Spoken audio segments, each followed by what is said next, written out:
Pessoal, você já deve estar sabendo que aquele caso do cartão de vacina de Bolsonaro caiu por terra.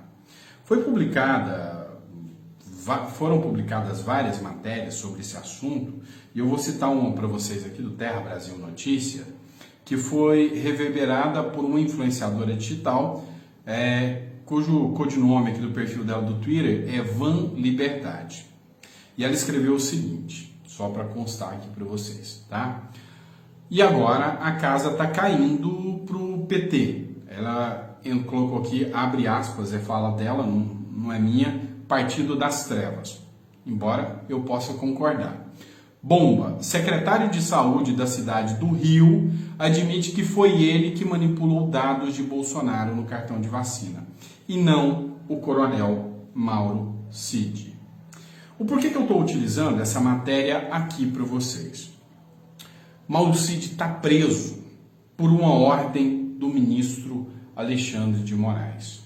O argumento e os fundamentos utilizados para a prisão do Mauro Cid, ex-ajudante de ordens do Bolsonaro, era que ele tivesse falsificado o cartão de vacina do Bolsonaro. Fizeram um auê e mandaram prendê-lo. E agora eu vou explicar para você o que implica isso. Logo depois de você dar um like, curtir, compartilhar, eu estou tendo que lembrar porque o YouTube parou de recomendar os vídeos. Então você tem que fazer isso e se não for inscrito, se inscreve para o YouTube voltar a entender a relevância do nosso conteúdo. Tá bom? Agora continuando. Quando o Mauro Cid foi preso, o argumento era que ele tinha alterado o cartão de vacina do Bolsonaro. O celular do Bolsonaro foi apreendido. Foi feita a busca e apreensão na casa de um ex-presidente. E isso era uma prova mais contundente de que Bolsonaro era um monstro. Afinal, ele falsificou o cartão de vacina. Imagina, falsificar cartão de vacina é algo gravíssimo, pior do que petrolão, mensalão, não é isso? Mas ele falsificou o cartão de vacina e descobriu-se que nem foi Bolsonaro. Foi o Mauro Cid, o ajudante de ordens. Vamos prendê-lo. Mandou prender. Ele está preso, tratado como um criminoso. Sua reputação já foi destruída. Houve, com toda certeza, uma tortura moral em relação a Mauro Cid. A grande questão que eu posso discutir com vocês aqui agora descobre-se que foi um servidor público do Rio quem alterou o cartão de Bolsonaro, porque pegou uma senha, não tem nada a ver com Mauro Cid, não tem nada a ver com Bolsonaro. E adivinha, Mauro Cid ainda está preso. Isso aqui nos remete a um caso histórico e você vai pesquisar se você não conhece. Inclusive, eu estou nessa cidade agora. Chama-se Araguari, em Minas Gerais, aqui no Triângulo Mineiro, próximo a Uberlândia. Existe um caso chamado Caso dos Irmãos Naves. Você já ouviu falar nisso? Não. É considerado o maior erro judiciário de todos os tempos. Um homem de uma cidade vizinha veio visitar os seus parentes e ele tinha achado uma pedra de diamante, algo muito valioso. E contou para os primos que aquilo tinha muito valor e que ele ia vender. No outro dia, esse homem saiu para vender. Saiu, desapareceu. Primeira suspeita, os primos sabiam do valor daquela pedra. Mataram e roubaram o primo. São os irmãos Naves. E aí começou uma violenta tortura contra eles e a família.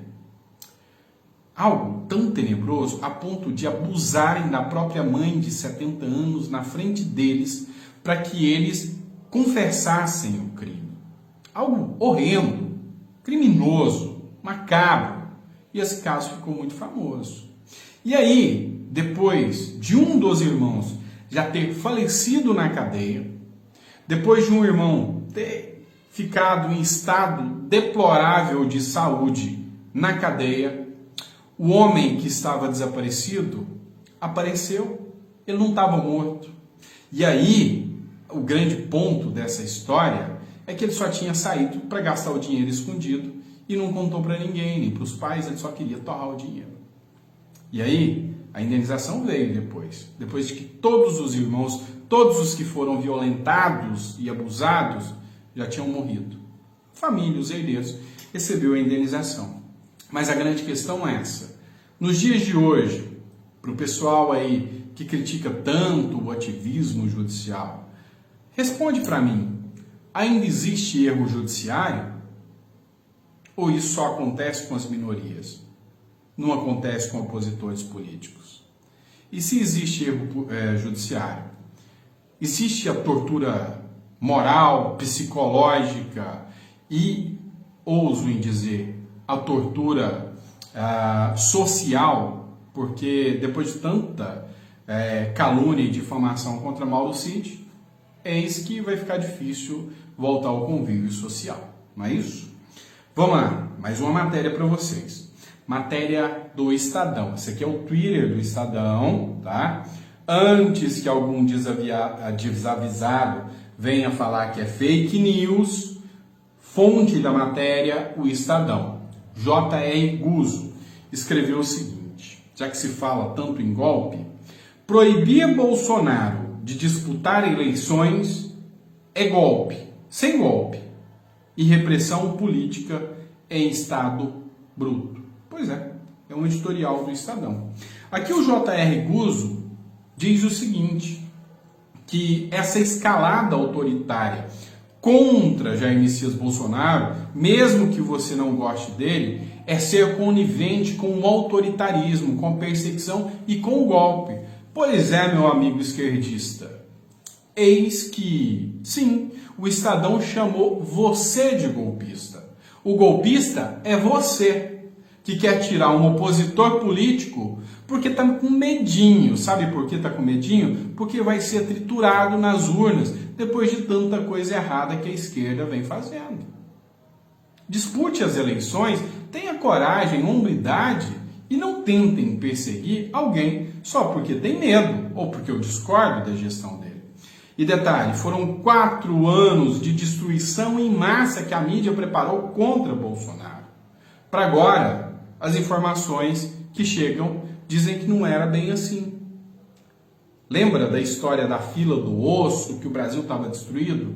Pois é, a própria Globo, é essa mesmo, teve que soltar uma matéria agora, dizendo que o Brasil reduziu em 36% a pobreza, ou seja, pessoas que estavam em situação de extrema pobreza saíram da extrema pobreza nas regiões metropolitanas.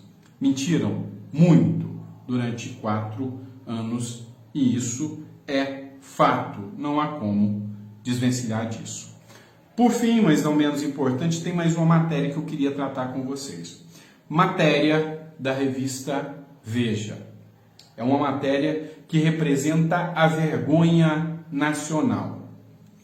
Título: Sem resistência, aprovação de Zanin, ex-advogado de Lula, para o STF representa a coroação da derrota da Lava Jato. O que eu quero dizer para vocês?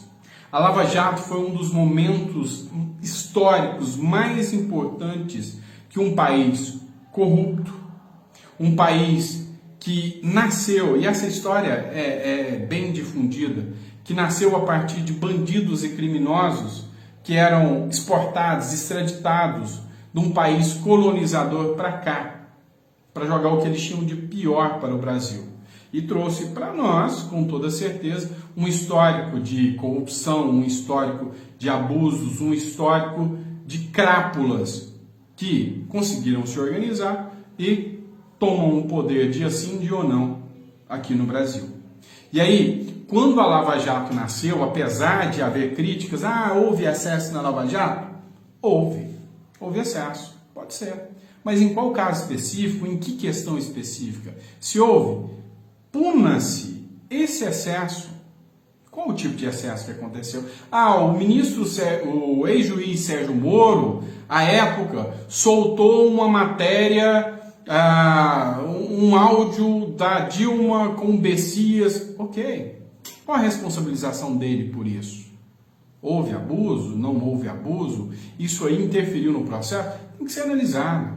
Mas a grande questão não é criminalizar toda a Lava Jato através de uma narrativa torpe e tosca, enfiando um juiz lá dentro, o LUL 2022, que queria acabar com a Lava Jato. Não deu certo?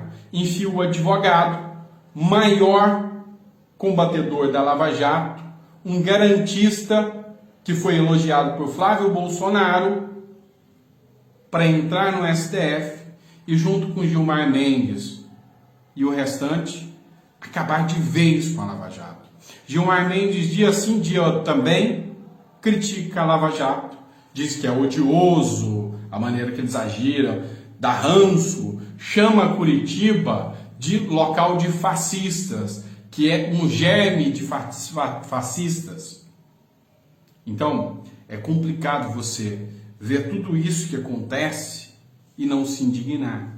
Então, enfim, a coroação do fim da Lava Jato já se encontra esposado na figura de um homem branco, rico, garantista, que foi colocado lá por Lula e que mandou até a sua própria militância se danar, porque ele só quer se blindar. Parabéns, petista. Acaba de destruir o nosso Brasil. Vai. Obrigado por tudo, espero que você tenha gostado do nosso editorial e a gente vai trazer mais conteúdo para você sempre, tá bom? Grande abraço, fica com Deus e até o próximo vídeo.